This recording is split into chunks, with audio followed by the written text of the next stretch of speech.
يا صباح الفل. عندي اوردر صغير كده، اوردر صغير فرخه وبطاطس ورز، قلت هعمله معاكم عشان اصوره من اوله. يلا بسم الله الرحمن الرحيم. انا هو قال لي اعملي فراخ في اي حاجه طريقه حلوه غير مسلوقه، فقلت اشويه امسكي عشان وادبلها له. ادبلها له. انا بحب احط على الفراخ المشويه يعني هو كزبره وكمون وفلفل اسود.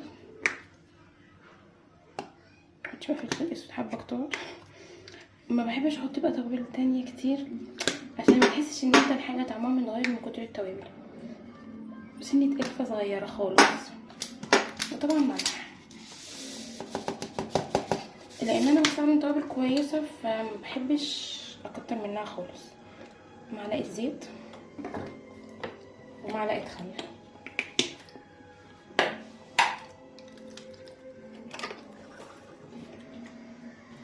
ومعلقه عسل اسود. عندكيش عسل اسود ممكن عسل ابيض، بس بجد بيغير طعمه. عصره ليمونه. فقره الازعاج ارخم فقره بالنسبه لي، فقره الهاند بلندر او الخلاط. كده التتبيله خلاص. العسل الاسود ممكن نستبدله بدبس رمان صويا صوص، بس يعني لو ما عندكيش ريحه عسل اسود بيظبط اللون قوي. ده السمك اللي انا عايزاه، يبقى الحاجه مضروبه كويس كده مش قطع. انا غسله الفراخ ونقعها في محلول ملح. الفراخ اهي، ده محلول عباره عن ملح ودقيق. هشطفها منه وانشفها كويس وارجع. هنا دبلت الفراخ، دبلتها كويس اوي. الفراخ حتى لو مش هتسيبيها ساعتين، اقل حاجه ساعتين، او تبيتيها قبلها بيوم. لو مش هتسيبيها اهم حاجه يعني تغلفي الفرخه كده زي ما انا مغلفاها من جوه ومن بره، دخلي التتبيله جواها. بتديكي طعم تحفه. هنسيبها بقى الفرخه دي مثلا بتاع نص ساعه مش اكتر من كده. احطها في التلاجة، الفها ورق الومنيوم وشيلها في التلاجة. هنعمل بقى بطاطس مطبوخه. هو طري بطاطس مطبوخه. حطيت هنا معلقه سمنه بلدي كبيره. هو اوردر صغير شويه، اوردر مدينه نصر الحي العاشر. الف هنا والشفا لصحابها. اقطع البصله. هنا هسيب البصله تتشوح كده اهي. مجرد ما تتشوح بنزل بفصين توم. التوم في اي حاجه كده بتعمليها ببصله بيغير طعمها، بالذات خلطه المحشي. وهنزل بقى مكون تاني كده هشوف دلوقتي معاكم. انا هنا نزلت بقرن فلفل وفص توم. هي التوم البصله باين ان هي مغمقه، هي البصله مش مغمقه. قرن الفلفل دوت هو سبايسي شويه بس ما بيبانش لان انا مش مقطعه. انا هشم ريحه التوم وانزل بالصلصه. يعني مجرد ما اشم ريحه التوم هنزل بالصلصه. دي صلصه فروزن مسلقاها كده عاملاها، بتبقى حلوه قوي في الطبيخ والخضار المحشي المكرونه. بتتسبك بسرعه كده لان هي اصلا يعتبر متسبكه. تحطيها عندك في الفريزر تطلعيها ما بتاخدش 5 دقايق. هنسيبها بقى تتسبك. نسيب بقى كل حاجه ونمسك في طبق الباذنجان ده اللي الحمد لله كل اللي ياخده اول ما نبدا المكالمه او المسج تسلم ايدك على الباذنجان. الباذنجان تحفه. يلا بقى نعمل طبق الباذنجان ده اللي بيروح على طول هديه لاي اوردر بألف هنا والشفا. الصلصه بتاعت الدمعه بتاعت البطاطس اتسبكت. بنزل بالبطاطس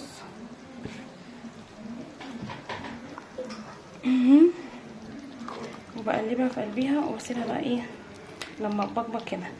انا محبش اسقي اي طبيخ او اي دمعه بميه، لا بحب اسقيها بشوربه. عشان كده كان عندي شوربه فراخ، بخلي عندي شوربه لحمه، شوربه بط، على حسب انا بعمل ايه بروح ساقيه بيه.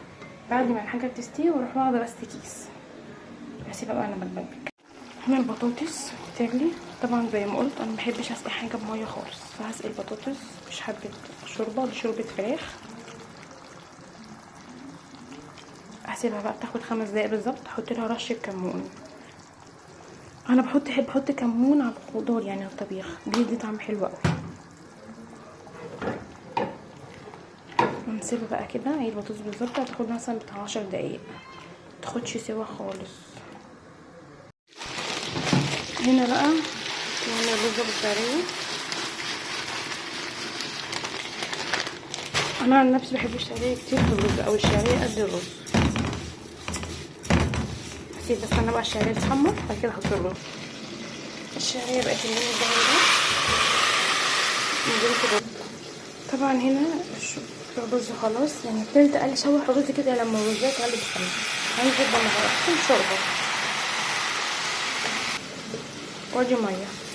بجد طعم الرز بيفرق اما بتسقي بميه خالص. بس هنا حطيت العقب بتاع الرز. بسم الله الرحمن الرحيم. عايز سنه ملح. مادام هتسقوا الاكل بشوربه فطبعا انتوا مملحين الشوربه بتاعتكم، ما تدوقوا حطوش ملح الا لما تدوقوا الاكل. حطيت الملح، هندوق تاني. بسم الله.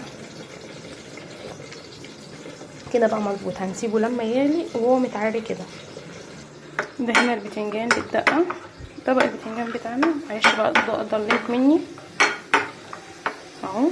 هحشيه واظبطه وبحمر كمان الفلفل. وادي ده طبق البتنجان بألف هنا والشفا. وادي دي البطاطس بألف هنا والشفا. يلا بقى نقفل الاوردر. وادي الرز ابو شعريه، خد دي بقى واقفله. وادي البطاطس وادي البتنجان والفراخ نسيت اصورها قبل ما اسويها، اوريها لكم دلوقتي. وادي صينيه الفراخ بألف هنا والشفا. هي باينه ان هي واخده لون زياده بس هي لونها حلو قوي. وكده هلفها وبألف هنا والشفا اللي رايح له الاوردر.